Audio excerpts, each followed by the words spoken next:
Cerita ini yang mengalami adalah mantan kekasih alias istri saya sendiri.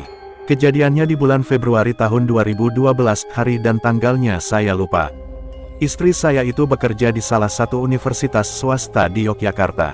Nah, kebetulan dari fakultas di mana ia bekerja, akan mengadakan rapat koordinasi yang diadakan di Ambarawa, selama 2 hari 1 malam. Ada sekitar 20 orang yang akan berangkat ke sana. Karena perjalanan ke Ambarawa membutuhkan waktu sekitar 2 jam dari Yogyakarta, maka direncanakan berangkat dari kampus sekitar jam 6 pagi. Setelah malam hari menyiapkan semua keperluan menginap, pagi harinya dengan berboncengan naik sepeda motor, saya antar istri tercinta ke kampus. Dan setelah semua rombongan lengkap, dengan perasaan berat hati, kulepaskan istri saya itu, lebay.com. Maka berangkatlah mereka dengan naik bis kampus.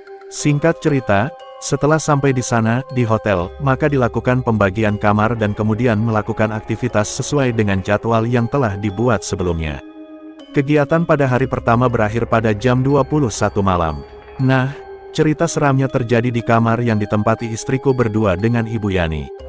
Sedikit cerita tentang kondisi kamar itu, di sana ada 3 tempat tidur kecil terpisah, jadi 1 tempat tidur tidak dipakai. Setelah ngobrol-ngobrol dengan Bu Yani, akhirnya jam 22.30 mereka sepakat untuk tidur dan lampu kamar dimatikan, tapi tidak terlalu gelap karena lampu dari luar kamar cukup terang. Pada jam 23, saya mendapat SMS dari istri saya, yang intinya dia nggak bisa tidur dan perasaannya tidak enak sama sekali, sedangkan temannya sudah terlelap. Saya pun membalas SMS-nya, supaya dia tenang dan berdoa saja terus-menerus, siapa tahu kalau capek berdoa bisa tidur, hehehe. Tapi dia tetap mengirim SMS sampai 4 kali, dan dengan sabar saya balas, serta terus menyarankan hal yang sama agar dia bisa tenang. ***************************************************************************** Keesokan harinya, jam 6.30 pagi istri saya telepon dan cerita, kalau dia mengalami hal yang aneh. Mau tahu? Begini ceritanya, sekitar jam 1.30 dini hari, istri saya terbangun karena panggilan alam alias pingin pipis. Setengah sadar karena ngantuk, dia berjalan menuju toilet yang ada di kamar. Setelah selesai dan keluar dari toilet, dia berpapasan dengan Bu Yani. Lalu disapa oleh istri saya, mau ke toilet juga ya Bu? Tapi Ibu Yani hanya diam saja sambil berjalan masuk ke dalam toilet. Karena masih ngantuk, istri saya tidak mempermasalahkan, karena dipikirnya, mungkin Bu Yani ngantuk juga sehingga malas menjawab. Dan istri saya langsung merebahkan dirinya kembali ke kasur. Nah paginya, setelah selesai mandi, mereka berdua ngobrol tentang persiapan rapat koordinasi hari kedua sambil menunggu waktunya sarapan pagi. Maaf, bukan maksudnya porno. Ibu Yani, terima kasih ya Bu, karena BH saya ditaruh kembali di atas tempat tidur. Kebiasaan saya tidur biasanya BH dilepas. Kemarin malam karena saya sudah ngantuk sekali, BH saya taruh ke pojok tempat tidur, dan jatuh. Tapi karena mengantuk sekali, saya malas mengambilnya. Istri saya, loh, bingung, saya malah tidak tahu, dan tadi malam saya tidak merasa mengambil dan menaruh BH ibu ke tempat tidur lagi. Apa bukan ibu sendiri yang mengambilnya?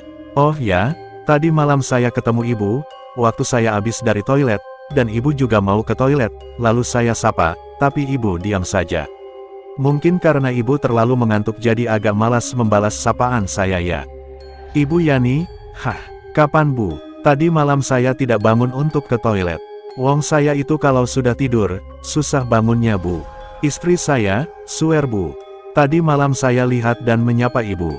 Walaupun agak remang-remang lampunya, saya masih ingat ibu pakai daster putih, wajahnya persis ibu, lalu rambutnya panjang terurai, tapi ibu diam saja. Ibu Yani, lo saya kan tidur pakai kaos, dan rambut saya panjangnya hanya sebahu lo Bu. Lihat nih, sambil menunjukkan rambutnya, istri saya, lo, sambil memperhatikan rambut Bu Yani, iya ya, rambut ibu potongannya nggak begitu panjang, yang tadi malam rambutnya panjang sampai ke punggung.